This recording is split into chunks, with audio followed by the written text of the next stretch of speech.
بسم اللہ الرحمن الرحیم وبہ نستعین انہ خیر ناصر ومعین وصلی اللہ علی محمد واہل بیتہ الطیبین الطاہرین۔ پروردگار عالم آپ تمام عزیزان کی توفیقات خیر میں اضافہ فرمائے۔ الحمدللہ ہماری گفتگو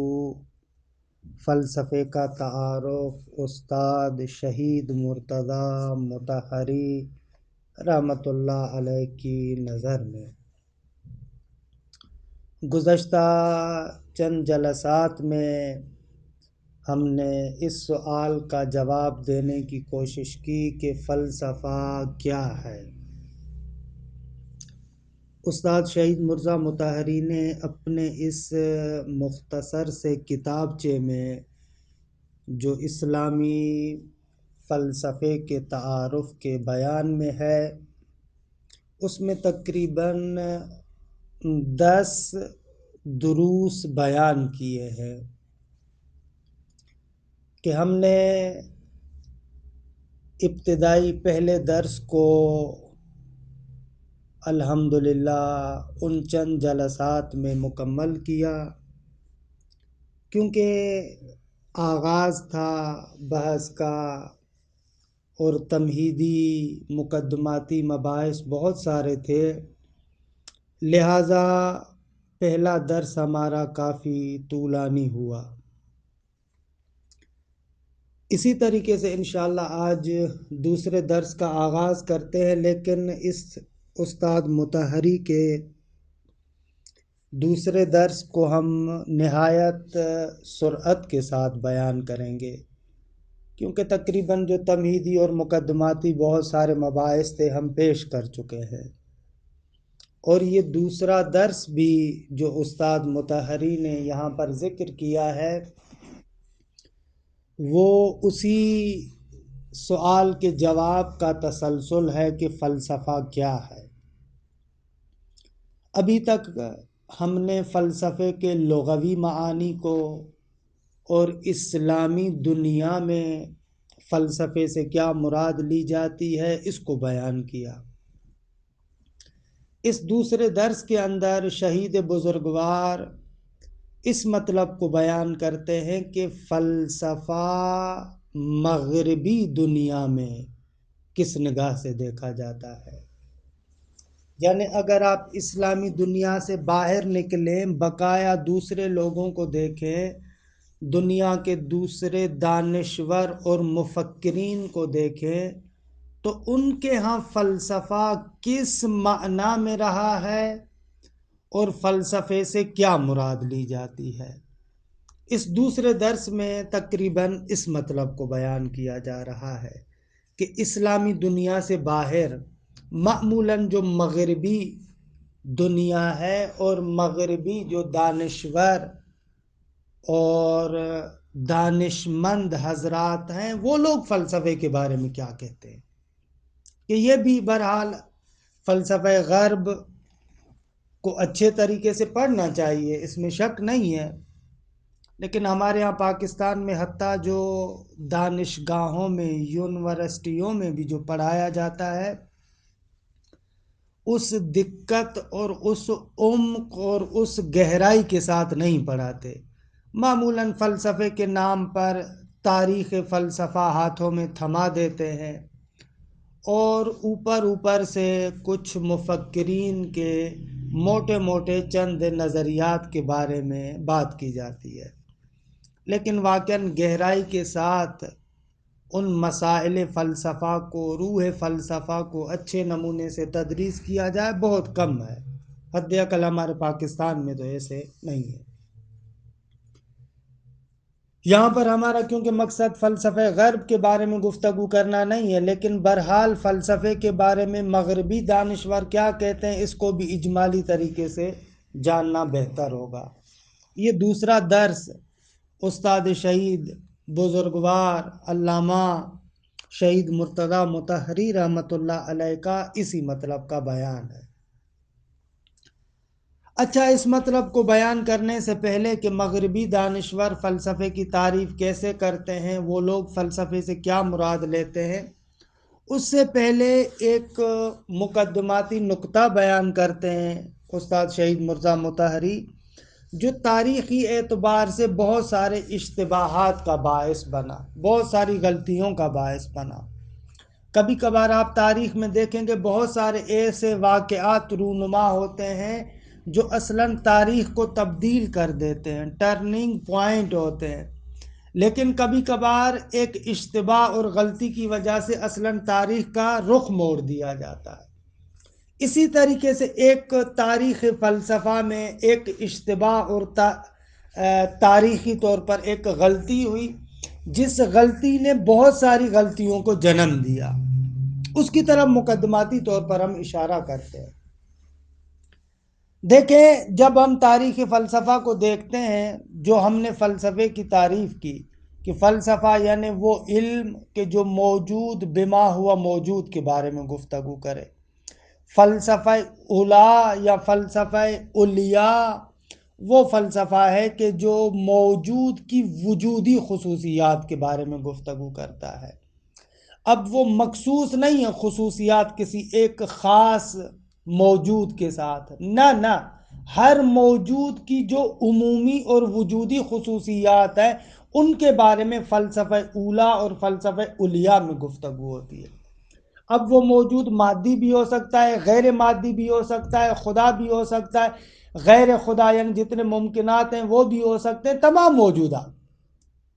یعنی فلسفے کے یہ جو احکامات ہیں، یہ جو مسائل ہیں، یہ کسی خاص موجود کے ساتھ مخصوص نہیں ہے، بلکہ یہ احکامات، یہ خصوصیات موجود کی عمومی خصوصیات کے بارے میں گفتگو سے عبارت ہے۔ تو ارسطو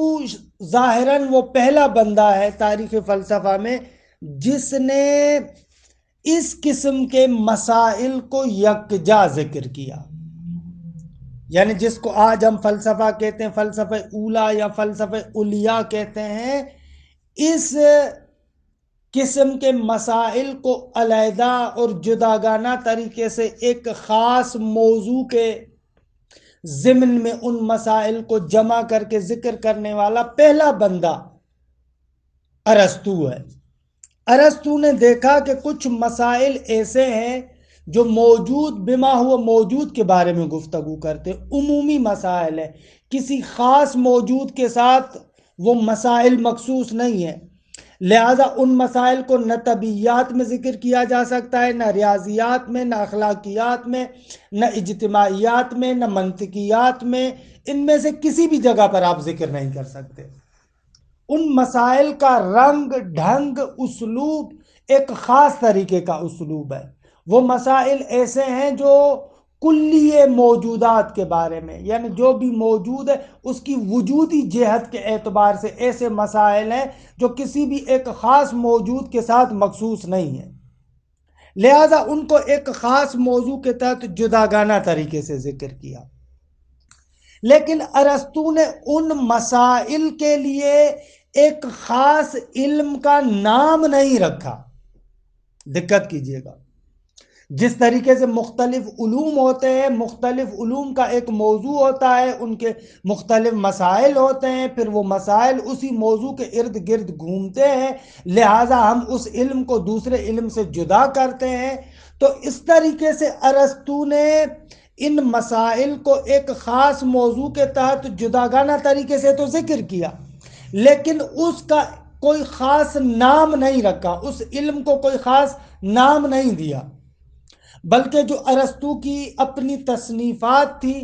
اس تصنیف میں اس نے علم طبیعیات کے بارے میں گفتگو کرنے کے بعد ان قضایا کو ذکر کیا، ان مسائل کو ذکر کیا، یعنی اس کی کتاب میں ان مسائل کو طبیعیات کے بعد اس نے ذکر کیا، یعنی اس کی کتابوں میں ایسے تھا۔ اچھا، تو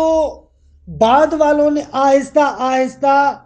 اس علم کا نام ما بعد الطبیعیات سمجھا، اس علم کا نام کیا سمجھا؟ ما بعد الطبیعیات، کیونکہ ارسطو نے ان مسائل کو اپنی کتاب میں طبیعیات کے بعد ذکر کیا تھا، لہذا اس کو نام دیا گیا ما بعد الطبیعیات۔ اس وقت آپ دیکھیں نا جو ارسطو کی کتاب ہے ما بعد الطبیعیات، کہ جس کی مغربی فلسفی یعنی اسپین کے اندر جو قرطبہ کے اندر ہمارے اسلامی فلسفی گزرے ہیں ابن رشد، ان کی ایک مفصل شرح اور تفصیل بھی ہے کہ تفسیر و ما بعد الطبیعہ، ارسطو کے ما بعد الطبیعیات کی شرح و تفسیر ابن رشد نے لکھی ہے۔ تو ایسے سمجھا جا رہا ہے کہ ما بعد الطبیعیات اس فلسفے کا دوسرا نام پڑ گیا، لوگ سمجھنے لگے کہ اس علم کا نام ما بعد الطبیعیات ہے۔ اچھا، اگرچہ ان مسائل میں بعد میں اضافہ بھی ہوا ہے، تفصیلات بھی آئی ہیں، اس میں کوئی شک نہیں ہے، لیکن وہ مسائل اپنی سنخیت کے اعتبار سے ان مسائل کو اگر خود اپنی ذات کے اعتبار سے دیکھا جائے تو وہ ایک طرح کے مسائل ہیں، یعنی موجود کی عمومی خصوصیات کو جہاں پر ذکر کیا جاتا ہے۔ تو لوگوں نے یہ سمجھا کہ اس علم کا نام علم ما بعد الطبیعیات ہے، حتیٰ خود ابو علی سینا جیسی شخصیت، آپ ان کو اٹھا کر دیکھیں، ابو علی سینا جیسی شخصیت بھی اس علم کو ما بعد الطبیعیات سمجھتی ہے، لہذا انہوں نے بھی ایک ما بعد الطبیعیات ترتیب دی۔ ملا صدرہ نے بھی ما بعد الطبیعیات کیا دی؟ تشکیل دی۔ خوب آہستہ آہستہ جب اس علم کا نام ما بعد الطبیعیات آیا تو بعض لوگوں سے اشتباہ یہ ہوا کہ اس علم کے اندر جو مسائل ہیں وہ مسائل تو ایسے ہیں کہ جو مخصوص ہے خدا کے بارے میں یا ان موجودات کے بارے میں جو عالم مادہ سے ماورا ہے، یعنی مثلا عقول کے فلسفے کی زبان میں عقول، عقل اس موجود کو کہا جاتا ہے جو ذاتاً اور فعلاً مجرد ہو، کہ انشاءاللہ اس کی تفصیلات ہم بعد میں ذکر کریں گے کہ فلسفی نقطہ نگاہ سے موجود ایک لحاظ سے 3 قسموں میں تقسیم ہوتا ہے، یا موجود ایسا ہے کہ ذاتاً اور فعلاً مادے سے مجرد ہے، خالی ہے، مادے سے ماورا ہے، کہ اس کو عقل کہا جاتا ہے۔ عقل یعنی ایک موجود جداگانہ، کہ جس کو تقریباً آپ شریعت کی زبان میں فرشتہ بھی کہتے ہیں، ملک بھی کہتے ہیں۔ فرشتہ، ملک ایک ایسا موجود ہے جو ذاتاً اور فعلاً مادے سے ماورا ہے، کہ عقول فلسفے میں کہتے ہیں، شریعت کی زبان میں ملائکہ اور فرشتے کہا جاتا ہے۔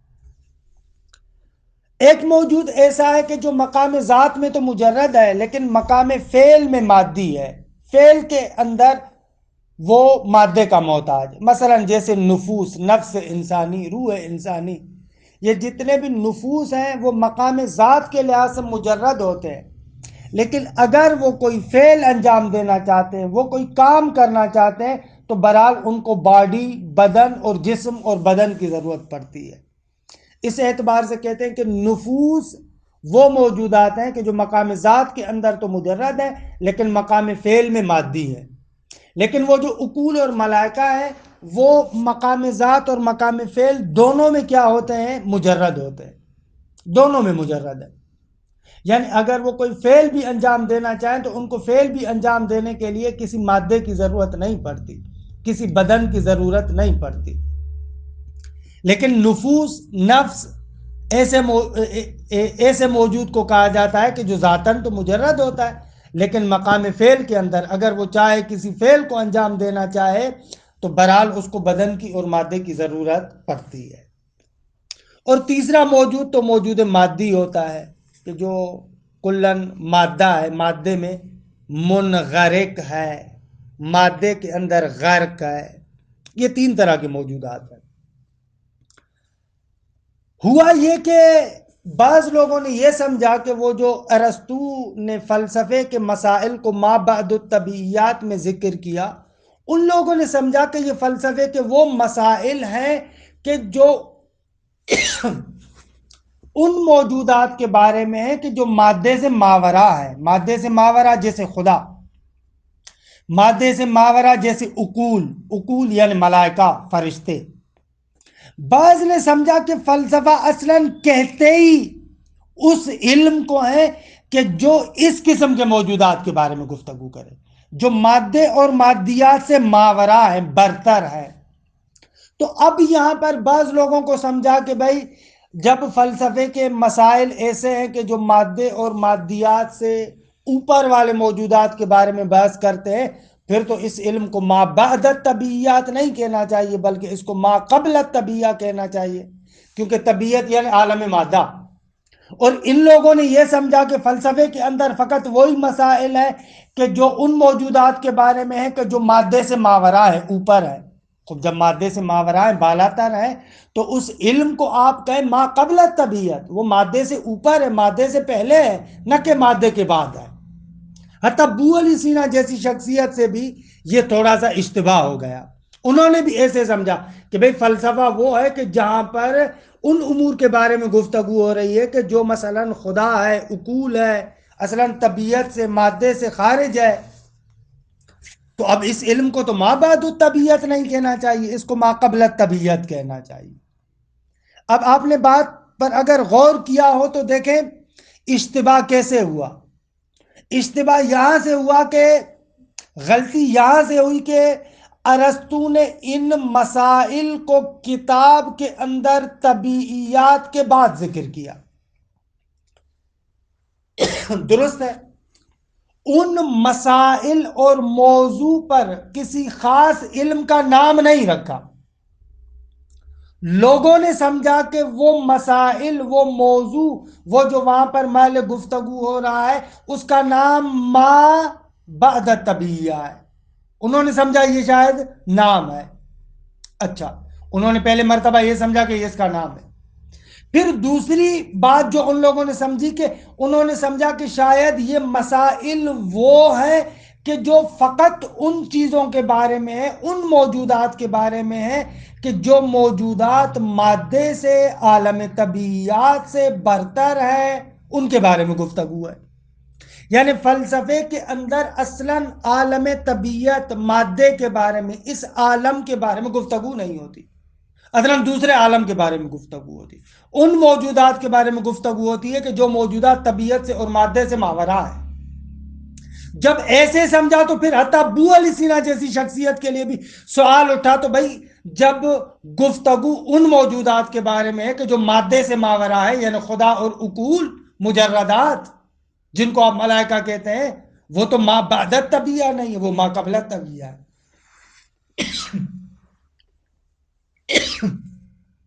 لہذا اس علم کا نام ہونا چاہیے ما قبل الطبیعہ، نہ کہ ما بعد الطبیعہ۔ یہ بعض دانشوروں سے اشتباہ ہوا۔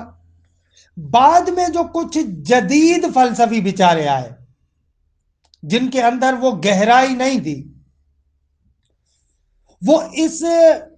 لفظی اشتباہ سے، اس لفظی غلطی سے، ان لوگوں نے یہ سمجھا کہ اصلاً فلسفہ اس علم کو کہا جاتا ہے کہ جس علم کے اندر اس دنیا، طبیعت، عالم مادہ سے ماورا موجودات کے بارے میں گفتگو ہو۔ دقت کریں، یہ ہمارے یہاں بھی بہت زیادہ رائج ہے۔ بعض مغربی فلاسفر سے یہ غلطی ہوئی، بعد میں ہمارے ہاں بھی ایک بہت بڑا روشن فکر طبقہ جو فلسفے میں اس طریقے سے مہارت تو نہیں رکھتا تھا،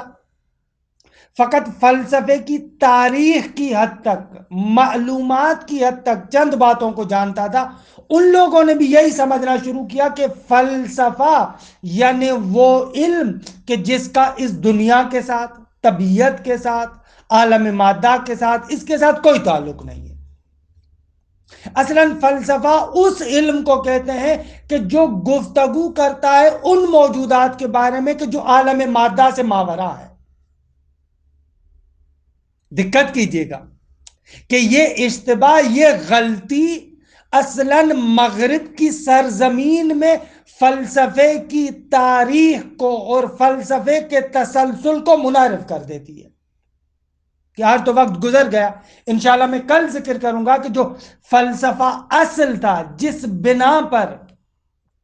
ان مسائل کو ارسطو جیسی شخصیت نے جداگانہ طریقے سے ذکر کیا تھا، مغربی سرزمین میں ہم دیکھتے ہیں تاریخی تسلسل میں وہ اپنے مسیر سے ہٹ جاتا ہے،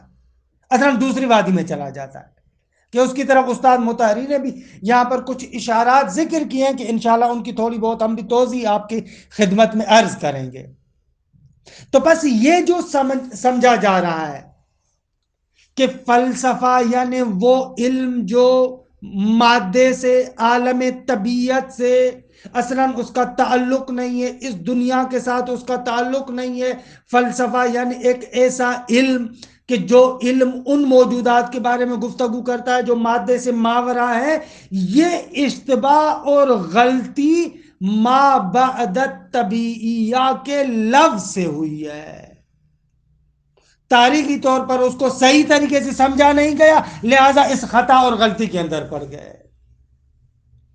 استاد مطہری کہتے ہیں کہ یہ اصل اشتباہ ہوا ہے، یہاں سے ایک غلطی ہوئی ہے کہ جس غلطی نے اپنے پیچھے پھر غلطیوں کا انبار لگا دیا. حالانکہ ہم نے جو عرض کیا گزشتہ جلسات میں اتنے طول و تفصیل کے ساتھ کہ یہ کہنا کہ فلسفے کا تعلق فقط ان احکامات اور مسائل کے ساتھ ہے کہ جو موجودات عالم مادہ سے تعلق نہیں رکھتے، عالم بالا کے ساتھ فقط تعلق رکھتے ہیں، یہ غلط ہے. اصلاً ارسطو نے ایسے نہیں کہا تھا. ارسطو کے ان مسائل کا معنی یہ نہیں ہے، اصلاً فلسفے کے ان مباحث کا معنی یہ نہیں ہے، بلکہ ہم نے کہا تھا کہ فلسفے کے اندر ان مسائل کو ڈسکس کرتے ہیں، ان مسائل پر گفتگو کرتے ہیں کہ جو موجود کے عمومی احکامات ہیں، یعنی کسی بھی خاص موجود کے ساتھ مخصوص نہیں ہے وہ احکامات، بلکہ موجود کی وجودی جہت سے، وجودی خصوصیت سے، ہستی کی جہت سے جو اس کی خصوصیات ہیں وہ محل بحث ہوتی ہیں. اب وہ وجودی جہت سے چاہے وہ موجود عالم مادہ کے ساتھ تعلق رکھتا ہو، چاہے عالم مادہ سے ماورا موجودات ہوں، جتنے بھی موجودات ہیں ان کی وجودی جو خصوصیات ہیں، ان خصوصیات کے بارے میں گفتگو فلسفے میں ہوتی ہے. لہٰذا یہ کہنا کہ فلسفے کا تعلق فقط ان موجودات کے ساتھ ہے جو مادے سے ماورا ہے، عالم مادہ کے ساتھ اصلاً گفتگو نہیں کرتا، یہ بات غلط ہے. فلسفے میں بحث ہوتی ہے، موجودات مادی کے ساتھ بھی بحث ہوتی ہے، لیکن ان کی خاص جہت کے اعتبار سے بحث نہیں ہوتی، بلکہ ان کی وجودی جہت کے ساتھ بحث ہوتی ہے. مثلاً آیا یہ موجود مادی معلول ہے یا معلول نہیں ہے، یہ حادث ہے یا قدیم ہے، یہ واحد ہے یا کثیر ہے، یہ بالقوہ ہے یا بالفعل ہے، یہ متحرک ہے یا ساکن ہے، یہ سیال ہے یا ثابت ہے. یہ جتنے بھی احکامات ہیں وہ عالم مادہ کے ساتھ بھی تعلق رکھتے ہیں، وہ بھی فلسفے میں محل بحث ہوتے ہیں. یہ سمجھنا کہ فلسفہ ایک ایسا علم ہے کہ جس کا عالم مادہ کے ساتھ کوئی تعلق نہیں، عالم مادہ کے موجودات کے ساتھ اس کا کوئی تعلق نہیں ہے، یہ غلط بات ہے. خلاصہ کلام، اس سے آپ ایک تعریف بھی سمجھ سکتے ہیں، اور مغربی دنیا میں ایک بڑا طبقہ فلسفے سے یہ سمجھتا ہے کہ فلسفہ یعنی ایسا علم کہ جس علم میں ماورائے مادہ چیزوں کے بارے میں گفتگو ہوتی ہے. ایک گروہ یہ تھا، ایسے سمجھ رہا تھا. عرض ہوا کہ یہ اگرچہ ایک بڑا سا گروہ اس طریقے سے سمجھتا ہے، لیکن اصل میں فلسفہ یہ نہیں ہے. ہمارے ہاں بھی بہت سارے، جیسا کہ میں نے عرض کیا تھا، بہت سارے جو مطالعے کی حد تک فلسفہ جانتے ہیں، وہ لوگ بھی فوراً یہی کہتے ہیں کہ بابا فلسفے کا کام ہے ان عوالم کے بارے میں گفتگو کرنا، ان چیزوں کے بارے میں گفتگو کرنا کہ جو عوالم اس عالم مادہ سے ماورا ہیں. اصلاً اس دنیا کے ساتھ اور عالم طبیعت کے ساتھ فلسفے کا کوئی تعلق نہیں ہے. کہ انشاءاللہ میں آگے ذکر کروں گا، استاد مطہری نے بھی آگے ذکر کیا ہے کہ مغربی سرزمین میں فلسفے کا جو مسیر تھا، جو راستہ تھا، وہ کس طریقے سے منحرف ہوا اور کیسے کیسے لوگوں نے سمجھنا شروع کر دیا۔ لیکن آج کا درس فقط مغربی سرزمین میں ایک تاریخی اشتباہ کی وجہ سے جو مشرقی سرزمین پر بھی ہوا، لیکن اس کا مغربی سرزمین پر اثر یہ ہوا کہ ان لوگوں نے فلسفے سے کچھ اور سمجھنا شروع کر دیا۔ وصلی اللہ علی محمد و اہل بیتہ الطیبین الطاہرین۔